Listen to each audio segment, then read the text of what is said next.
Merci de suivre cette édition complète de l'information sur Equinox Télévision. Un infanticide qui défraie la chronique et alimente les conversations depuis quelques jours. L'histoire rocambolesque met en scène une femme soupçonnée d'avoir décapité son propre enfant avec la présumée complicité du propriétaire d'un petit restaurant très fréquenté à Yaoundé. Au lendemain de l'arrestation des deux principaux suspects, des langues se délient. Les populations, riverains et clients de ce restaurant sont choqués. Pourtant, ils appréciaient bien la viande qui était servie dans ce restaurant. Aujourd'hui, au centre de cette affaire d'infanticide et de soupçons de trafic d'organes humains, c'est un reportage signé Emmanuel Diop et Marcelin Gansop.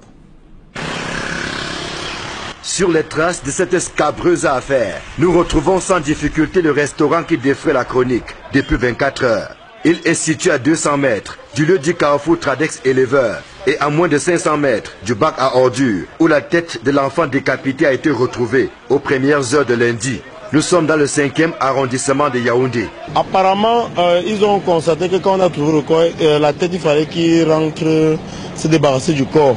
Et le corps était entre les toilettes et le mur en bois. Ils ont rentré voulant incendier la maison.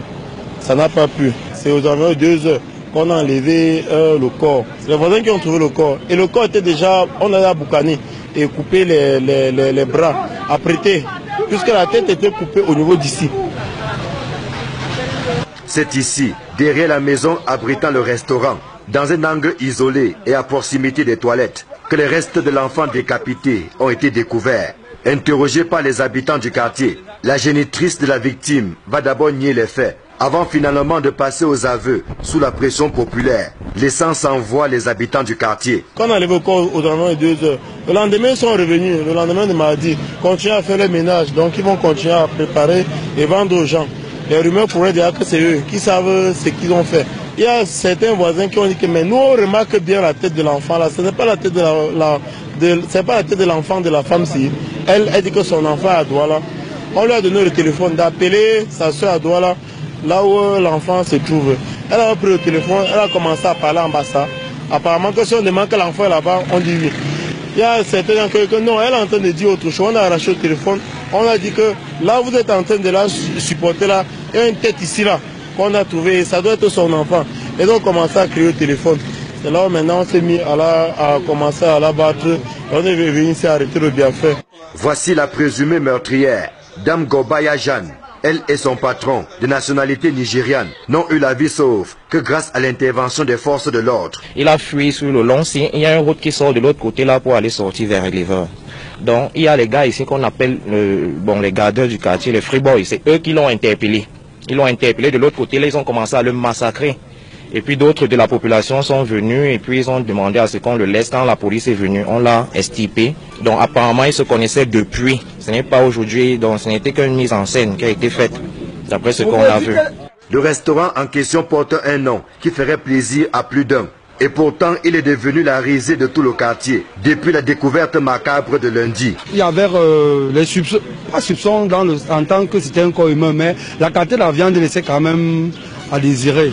Bon, c'est maintenant avec ce qui s'est passé, quand tu refais un feedback, tu te rends compte des gens de viande que tu mangeais.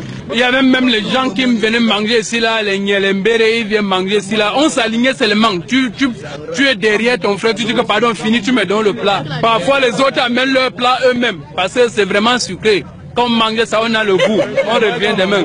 On appelle même au téléphone que c'est déjà prêt, dit que c'est prêt, on vient manger. Les derniers développements ont fait perdre l'appétit à plus d'un. Parmi les clients réguliers, Pascal Boyomo, qui venait de se lier d'amitié avec le tenancier de ce restaurant. Il est dépassé par les événements en apprenant que celui avec qui il marchait serait impliqué dans une affaire de trafic d'organes humains. Donc on se posait des questions, que comment fait-il pour avoir de profit? Parce que vous ne pouvez pas donner des gros morceaux de viande aux gens, vous donnez une boule de couscous qui est comme je sais pas, et vous remplissez une assiette de sauce, et puis ça vous dites que vous faites des profits à 500 francs, vous payez un loyer, il a 2 employés qui payent. Donc franchement, nous on se posait des questions, on se disait que c'était pour un début, mais là ça faisait il y a plus de 6 mois qu'il était là, et ça ne faisait que continuer. Et la viande viande, bon, c'est vrai qu'on n'avait jamais compris quelles étaient les parties de viande que nous mangions. Et il proposait même habituellement quand tu te retrouves du côté des Mimboman. Et là, sa soeur là-bas qui vend aussi la nourriture. Si tu es du côté là, tu veux manger, c'est la même. Il proposait, il disait que c'est la même viande, la nourriture, c'est la même qualité. Donc ça veut dire que forcément, même du côté là, il y avait aussi le même problème. De quoi donner la nausée à ceux qui ont régulièrement mangé du héros dans ces restaurants et qui n'ouvrent les yeux que maintenant devant la triste réalité. On ne prépare pas d'autre chose si ce n'est que le héros. Je crois bien qu'on mélange ça avec la peau du bœuf parce que quand tu manges ça sent la peau du bœuf. Tu crois que peut-être c'est la chair du bœuf qu'on a mis dedans. Une casserole et deux petites marmites et une marmite de piment. On a versé tout ça ici là, dehors. Ça a passé la nuit, même le chien n'a pas pu manger. Il faut comprendre que c'est très dangereux. Désormais entre les mains de la division régionale de la police judiciaire, Ngobaya Jeanne et le propriétaire du restaurant attendent d'être fixés sur leur sort.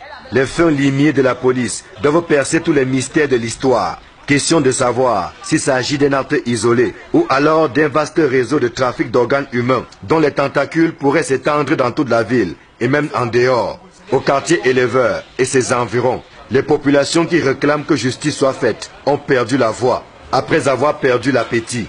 La présumée meurtrière Ngobaya Jeanne et son patron de nationalité nigériane sont entre les mains de la division régionale de la police judiciaire du centre.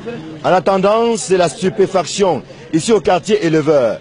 Une seule question taraude les esprits. Pourquoi en est-on arrivé là? Ici Emmanuel Diop, Marcelin Gansop, Equinox Télévision.